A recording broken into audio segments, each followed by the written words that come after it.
Alright, it works. Hello, welcome back. Now, what I'm gonna do here is try to follow the whole of the book called Hands-on Machine Learning with Scikit-learn, Keras, and TensorFlow. I was always interested in machine learning. I also started this book once upon a time, never finished it. So I thought to myself, okay, this would be great because I will do it. I'm gonna learn only the important stuff, and if you are interested, you can follow along. I'm gonna try to explain concepts to myself as I would learn it, and to you as well, if you find this interesting. So without further ado, let's start. Yeah, the title here: Machine Learning for Noobs such as myself. All right. I'm not interested in when I'm learning, when I'm reading educational books. I'm not interested in the prefaces and the history of it. So if you're interested in it, please learn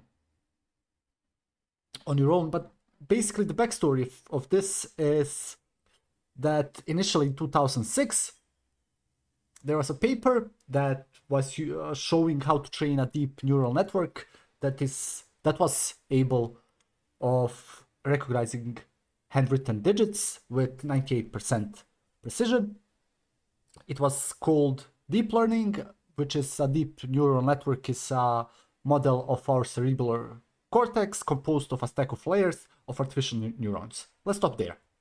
So what will we use? We will use a couple of frameworks and libraries.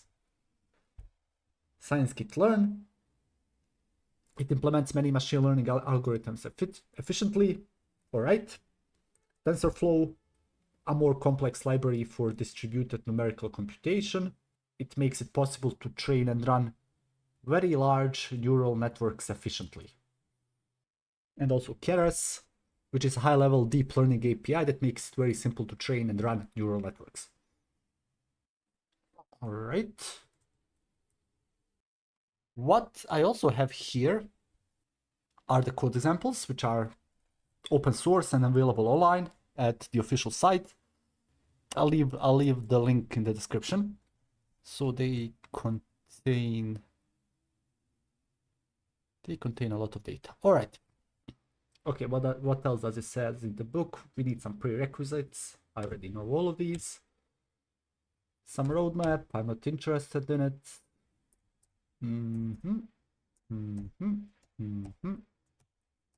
Okay, so chapter 1, the machine learning landscape. Again, I assume this is some theoretical background, so we won't dwell too much into any of it.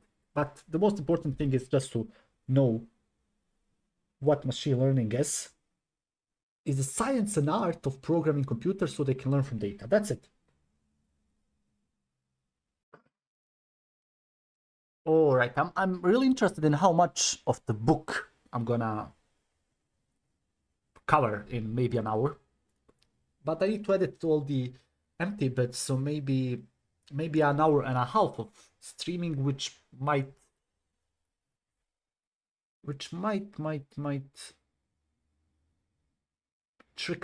cut down to maybe 45 minutes.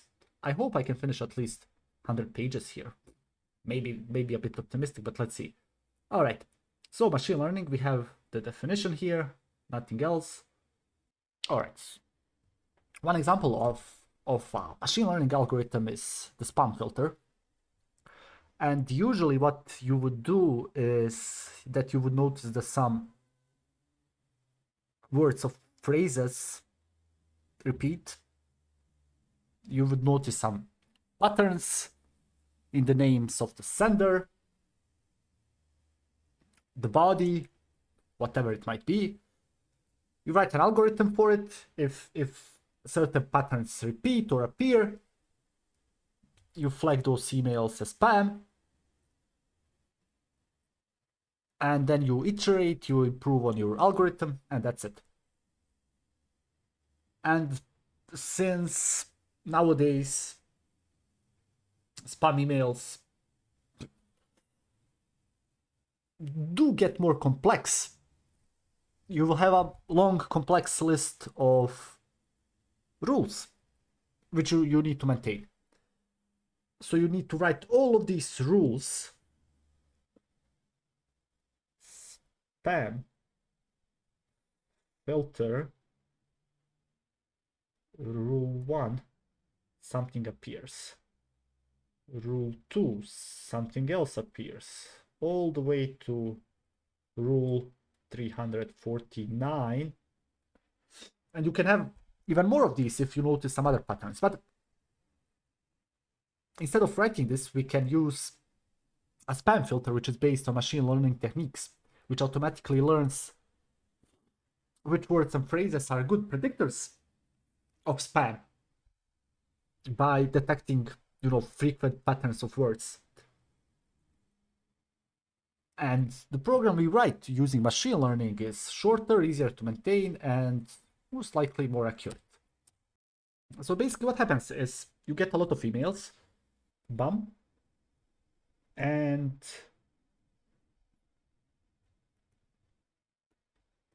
at a point you flag some of them as spam. So a machine learning spam filter algorithm will automatically notice that even if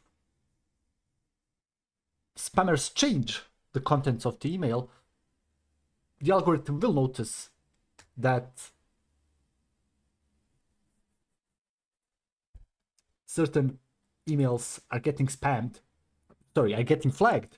more and more, so it will label them as spam.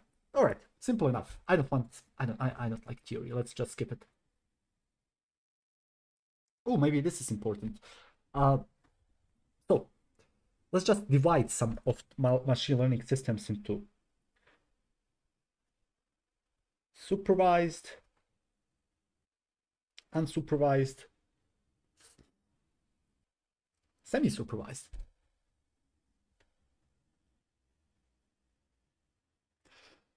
This is one distinction. Also, we can divide machine learning algorithms into those who do online versus batch learning. So these points here are based on training supervision. Okay, let's skip this. I don't like theory. So in supervised learning, we have the training set, we feed it to the algorithm, and also we have the desired solutions, which are called labels. With it, we can classify, like classifying spam emails is one good example of this. So we feed the algorithm with a bunch of emails in our training set, and we say that some of these are spams. So the algorithm now must learn how to classify new emails. Another typical task is a regression algorithm, which basically predicts a target numeric value, like the price of a house or a car. Now, let's pick up unsupervised learning. Training data is unlabeled. The system tries to learn without a teacher. One example of unsupervised learning algorithms are visualization algorithms, which are fed a lot of complex and unlabeled data, and they output a 2D or 3D representation of our data that can be plotted. All right. Also semi-supervised. One example of a semi-supervised algorithm is, here it says in the book, Google Photos has photo hosting services. It recognizes faces, so it labels these faces or groups them together by saying, okay, this is a person A or person B. So what's left of you is to label those people and tell it who these people are. And from that point on, Google Photos will be able to name everyone in every photo in the future. Oh, I forgot here one point, and this one is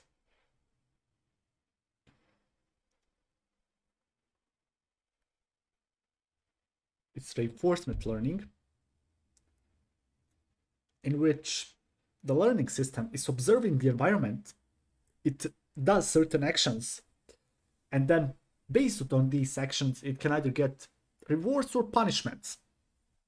One example of our reinforcement learning algorithm are, I don't know what they are called, but they are the guide algorithms for speedrunning in video games, in which the algorithm learns after every mistake, so it optimizes the run to be the most optimal or the fastest one.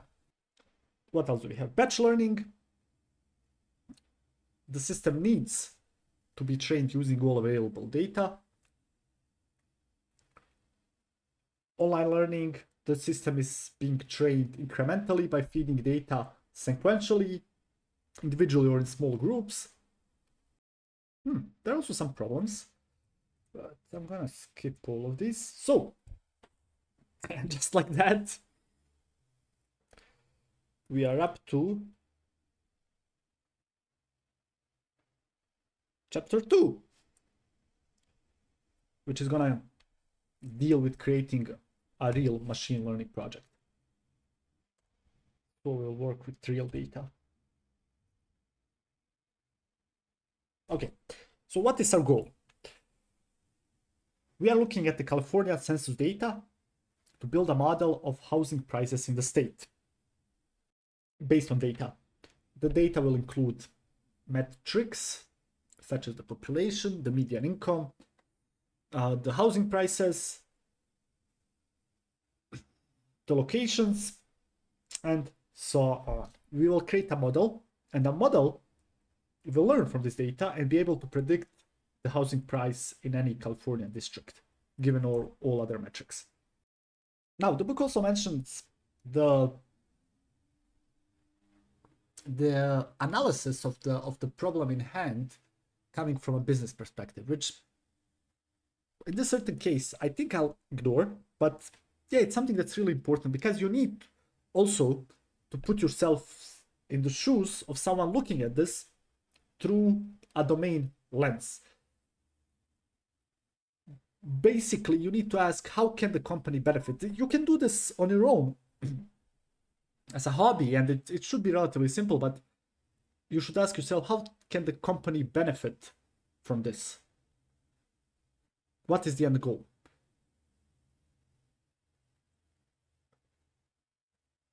And the book says, blah, blah, blah, our model output will be fed to another machine learning system.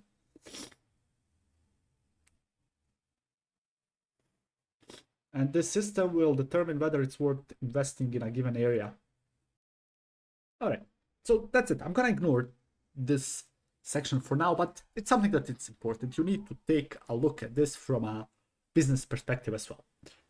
But for now, because we are just learning this, yeah. All right, so what are we using? We will most probably use a regression problem, which basically means that we'll get data, and based on this data, we will need to produce a new value from some other data. And here it says, your next step is to select a performance measure. All right. A typical performance measure for regression problems is the root mean square. Okay, now we get into some real meat. So how does this algorithm look like? So yeah, I also have no idea what this formula does. So let's find out more about this.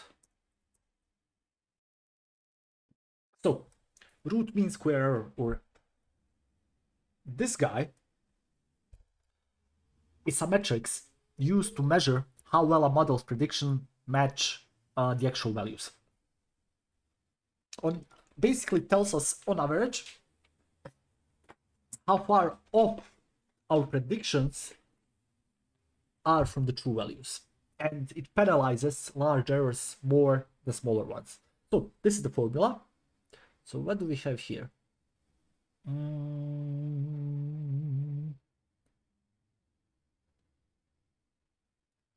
I assume that m is the number of data points. This is the true value, and this is the predicted value. And if we would predict house prices, we would have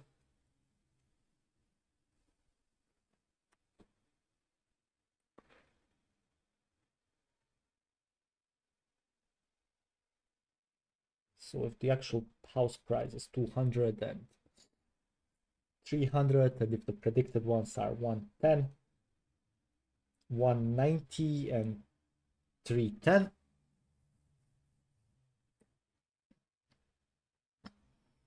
so we can now calculate the error for each of these. Ignore the age for now. I think the age is not important. So we calculate the errors. It's going to be 100 minus 110. It's minus 10.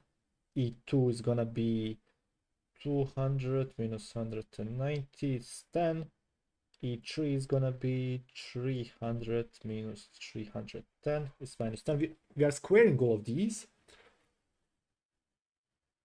So we're also going to square them. So it's going to be 100, 100, and 100.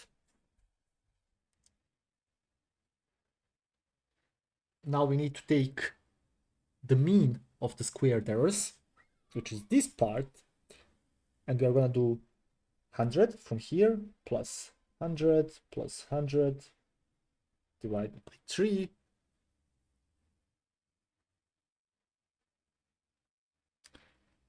So what's this? It's 300 over 3 is 100, and we need to take the square root of this. It's going to be a square root of 100, it's going to be 10. So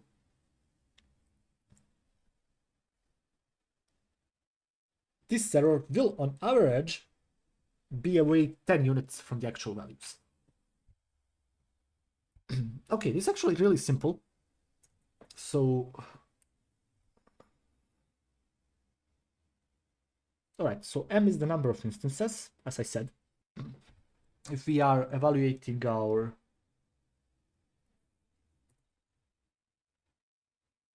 root mean square error on a validation set of, I don't know, 2000 districts, then m is going to be 2000. So this is the predicted value, this is the actual value, or the feature value.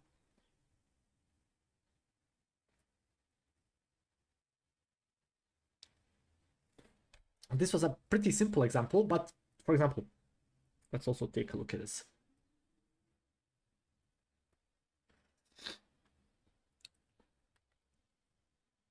Let's say if we have multi-dimensional data and we have X,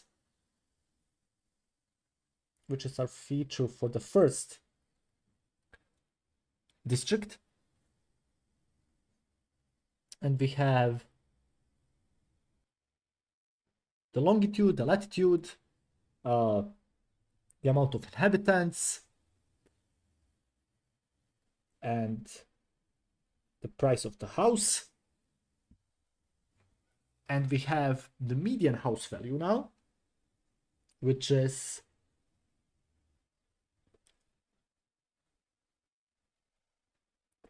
$150K.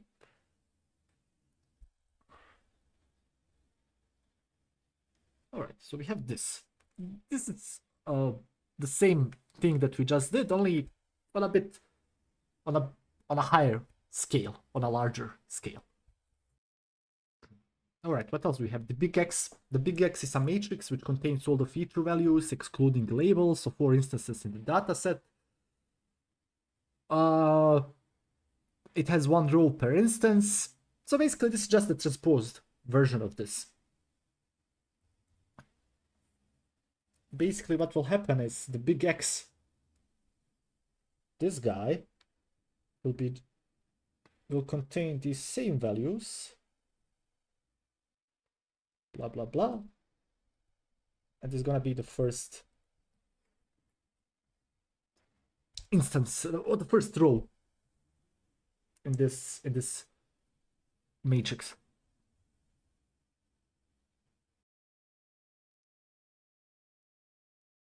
Now let's start with the code. Let me just remove this, increase this. The machine learning landscape.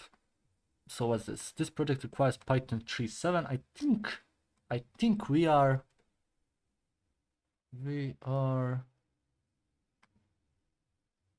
just run this. Great. We need scikit-learn. I have this as well.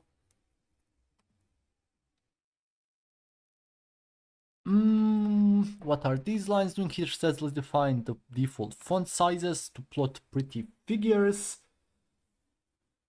I think RC stands for runtime configuration. It allows us to change the look and feel of our plots globally, so every plot we make will follow the same settings without having to redefine them every second. No needed.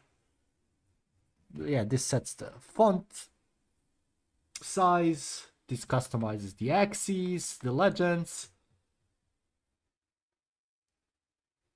tick labels, both for X and epsilon.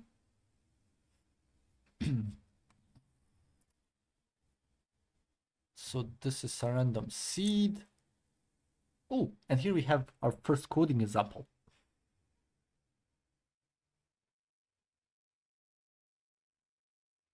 But wait, is this the right? Ah, this is only the first chapter. So because this is the first chapter, I assume we are not needing this, and we are going to go straight to the second guy.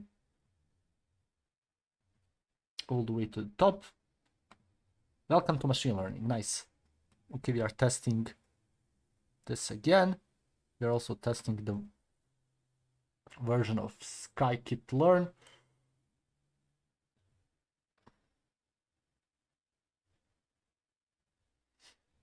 This is cool. I didn't know that Python has these abilities.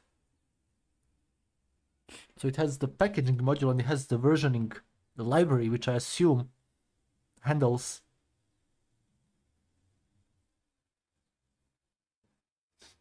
comparisons between different versions of projects. Really cool. I didn't know about this.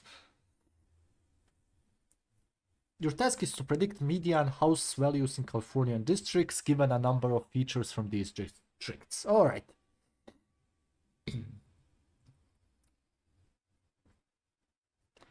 Download the data. I already have this, I assume. But I can also explain what it does. So basically this whole snippet is an automated way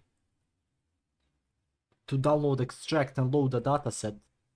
In this case, we are specifically looking at the California housing dataset into a pandas data frame.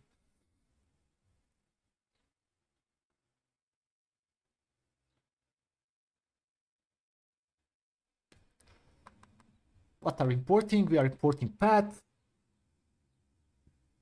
Handles file paths. We have pandas, which is there for loading tabular data. We have tar file. What's this? For extracting, I think.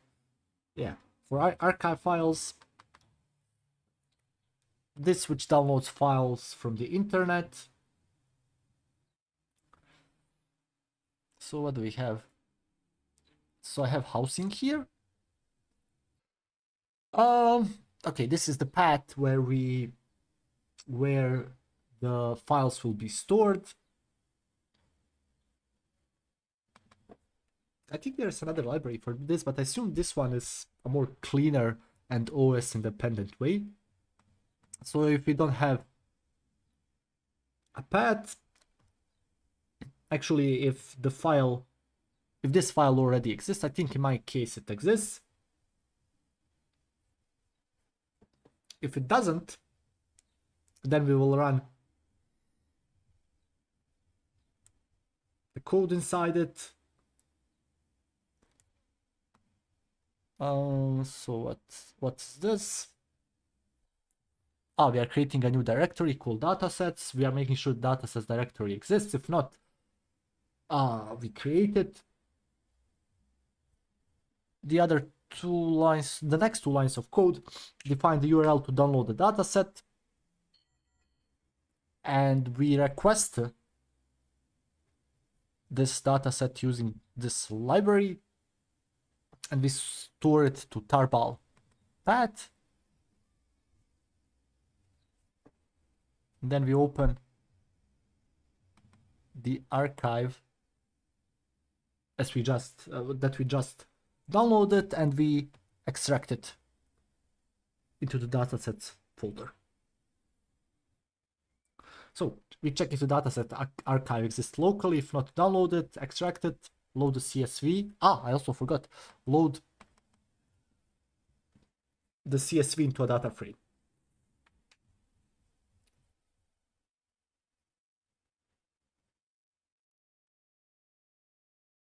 All right. Now, look at this. Wow.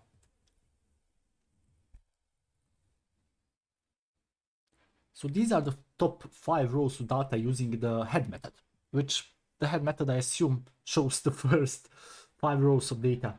And each row is one instance or one district. We have 1, 2, 3, 4, 10 attributes.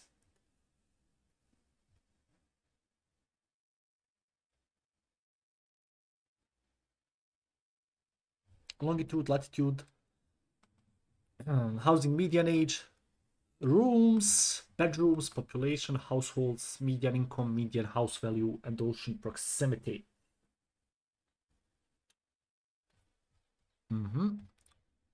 Another method that we are using is housing info, which is a method which is useful if we want to get a quick description of the data. So the info method in pandas is giving us a summary of the data frame structure. It's one of the first things you typically run to understand what kind of data we are working with. What are some important information we have? Range index. Range index tells us there are 20,640 rows in the dataset.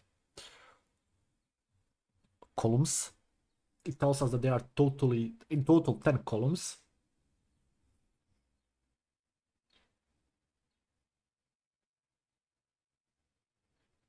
We have this non-null count, which tells us how many values are not missing in each column, which is useful for spotting missed data. So I assume these are full. We are missing some in the total bedrooms. I assume that's it. D type. These are all numerical. This is an object, which is usually a string. What else do we have? Memory usage. How much RAM the data frame uses. Okay, that's it. All right. So the only one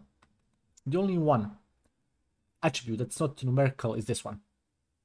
It's object, but we already know because we loaded this from a CSV file. We know that it is text. And when we looked at the head method, we noticed that it's most probably because these are repeating, it's a categorical attribute. So now, what are we doing? We are running housing, ocean proximity, value counts. Value counts is a method that tells us how many categories exist and how many entries belong to each category. So we have ocean is less than 1 hour, inland, near ocean, near bay, and an island. Okay. Now, what else can we do? Oh, housing describe method is also pretty interesting. So the describe method in pandas, so this is a pandas method, is giving us descriptive statistics for the numerical columns in our data frame. So we have count. Where is it? Ah, here. So for each row, what does it mean? Count, which says, okay, this is the number of non-null values. Mean, which is the average, which is the arithmetic mean. Standard deviation, which is the spread or variability. We have the minimum. We have the 25%, which says, okay, this is the first quartile, which means that 25% of values are below this. We have the median, which is the middle value, the third quartile, and the maximum value. Okay. Yeah, mean is basically just the sum of all values divided by the number of values. Should be pretty simple.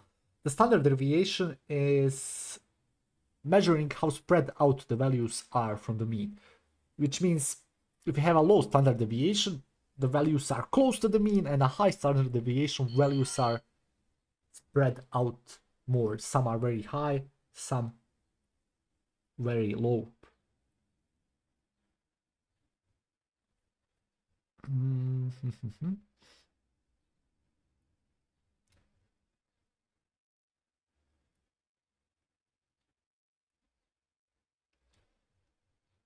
25, 50. Basically, this is just the value below which 25% of the data lies. If you have, maybe I could just write this. I mean, this is relatively simple, but maybe.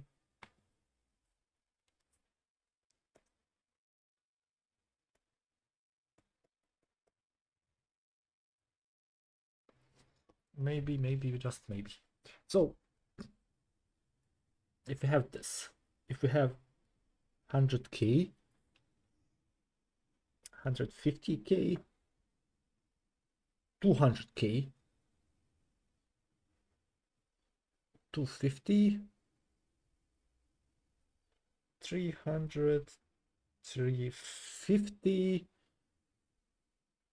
400, and 450. So how many do we have? We have 8 values, and 25% of the values are below 200k, which means that this is the 25% value. All right. What is this doing?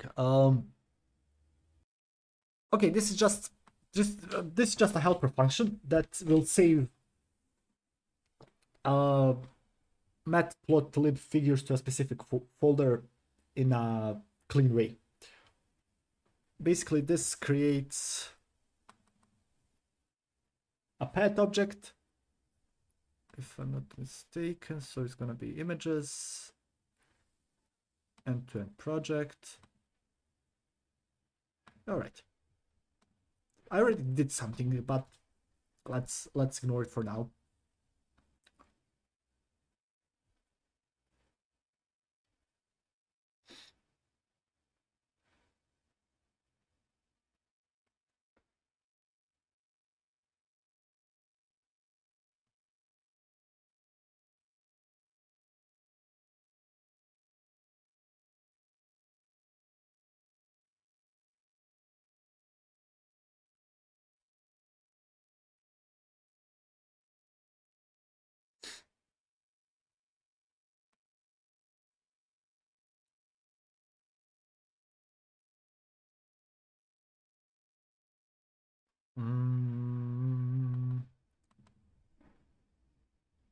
Okay, so this just creates a directory if it doesn't exist.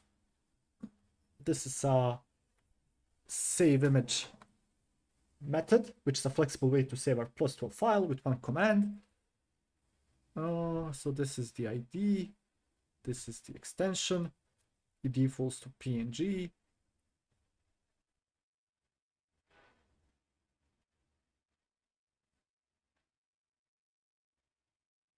All right, simple enough.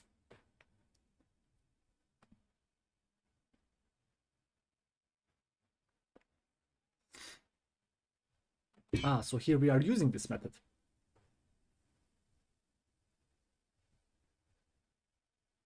And look at this. Look at this. Let me just open it. What's the name of this?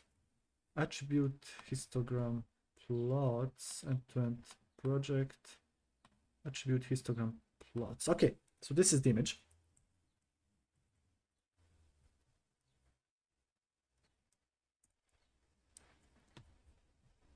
So looking at these images, at these histograms, and a histogram shows the number of instances on the vertical axis, and on the horizontal, a given value range. So we actually called the hist method on the whole dataset. So what can we notice here? Here we notice that the median income value is not expressed in the US dollars.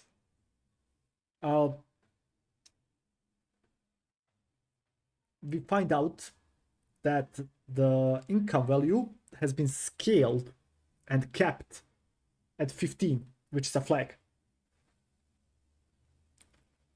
And the numbers represent roughly tens of thousands of dollars, which means that 5 is around 50,000 a year, 7.5, 75. And this guy here earns around 150K. Not too shabby. What else do we have? Oh, this one. This one has been capped. This one has been capped.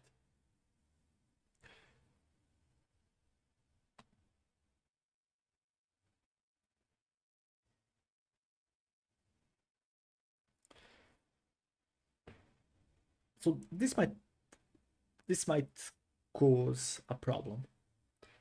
If we need more precise predictions, we can either remove these districts from the training set or collect proper labels for the districts with the labels that were capped.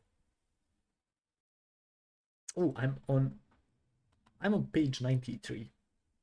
So we are almost 100 pages in, which is amazing.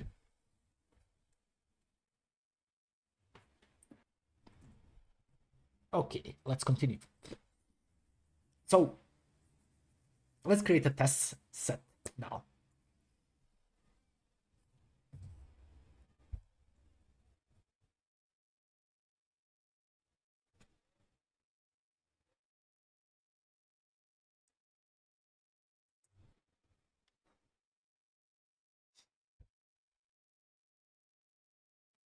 So creating a test set is theoretically simple.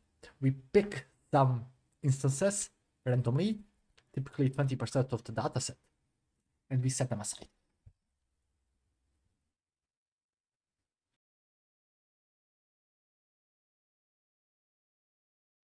All right, so this is how we create a test set. So this function is used to randomly shuffle and split a data set into a training set and a test set, which is a very common step in machine learning workflows.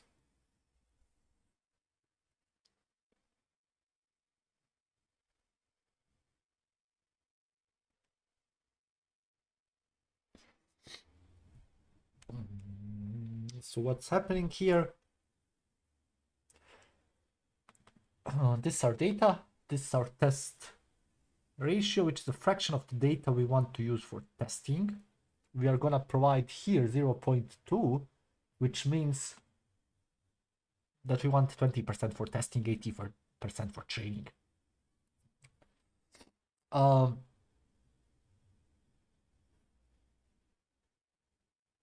Here we return a shuffled array of numbers ranging from 0 to the length of the data.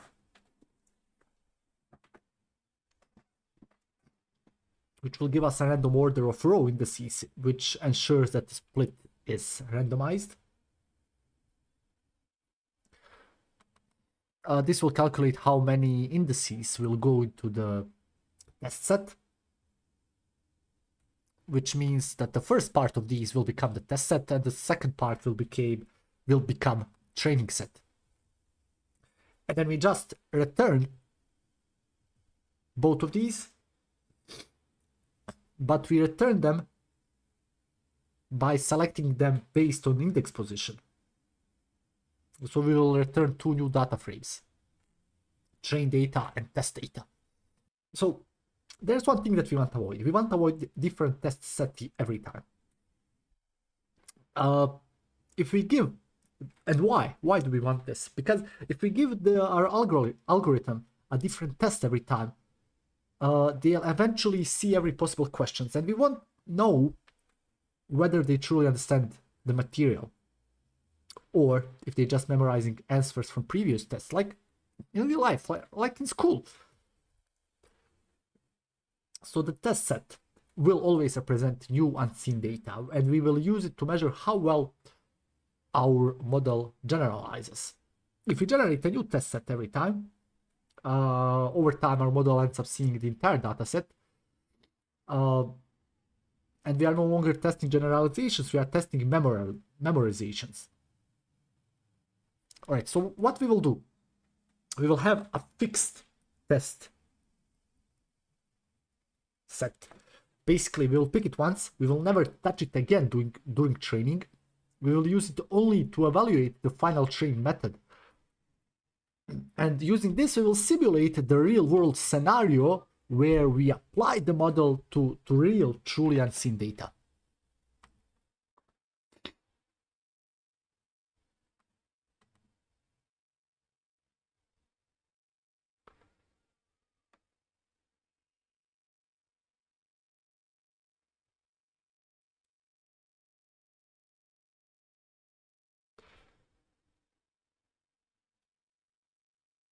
Let me just see this.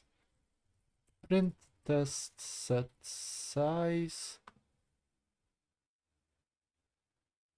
Oh, I need to run it here.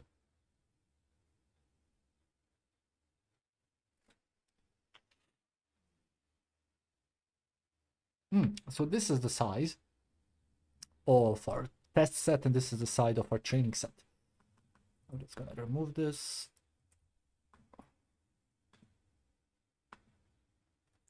I can also do len test set as well. Why do I have both of these? Do I need to print them? I need to print them. Okay.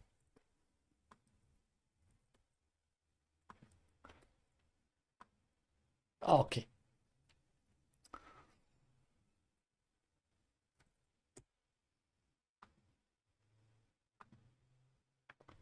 I think I can also remove this. So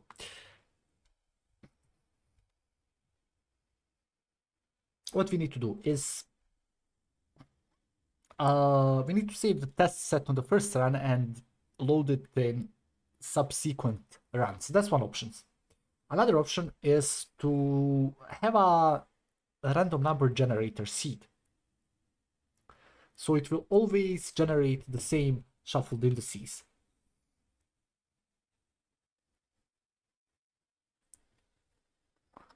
But here it says, this won't guarantee that the notebook will output exactly the same results as in the book, since there are other possible sources of variation. The most important is the fact that algorithms get tweaked over time when the libraries evolve. So please tolerate some minor differences. All right. Now, this is a more reliable and repeatable way to split our data set into training and test set. So as we said, we are not using random splits, which by using the permutation method, because we get different splits each time, unless we manually set a seed. So we are using hash-based methods because they are deterministic. And the same ID will always go to the same set, no matter how many times we run the code. So what does it do?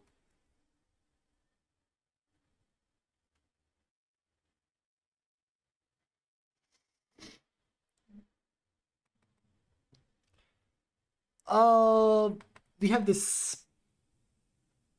function, which is a fast hashing function. It will turn our input into a 32-bit number. It's also consistent which means it's great for reproducible splits. Yeah, Computa CRC32 checks some of data. All right. So we have the first method.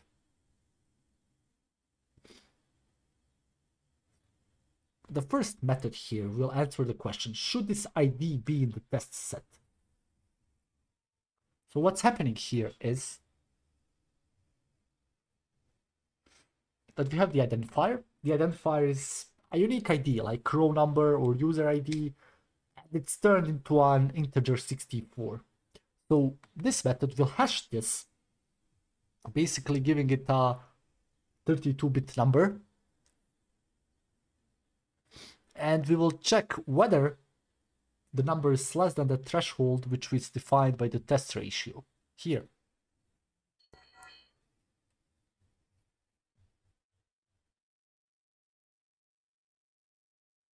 Basically meaning, okay, if test ratio is 0.2, then about 20% of IDs will meet this condition and go into the test set. But the same ID will always give the same results. Now the second method, split data with ID hash. So we have our data, we have our test ratio, we have our ID columns. So we are getting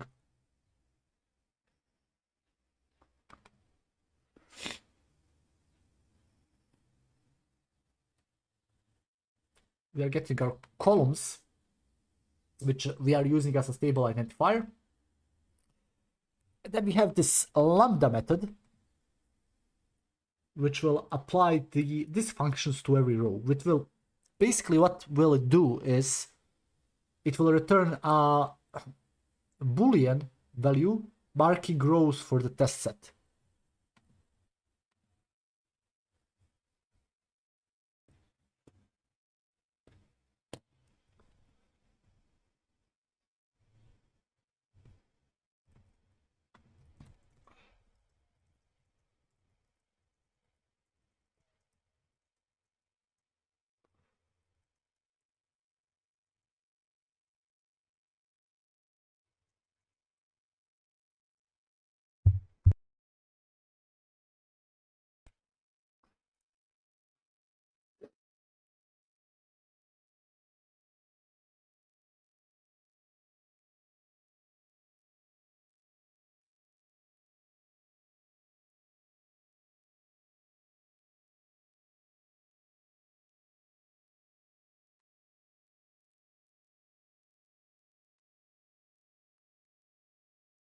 Up, I need to run this and this.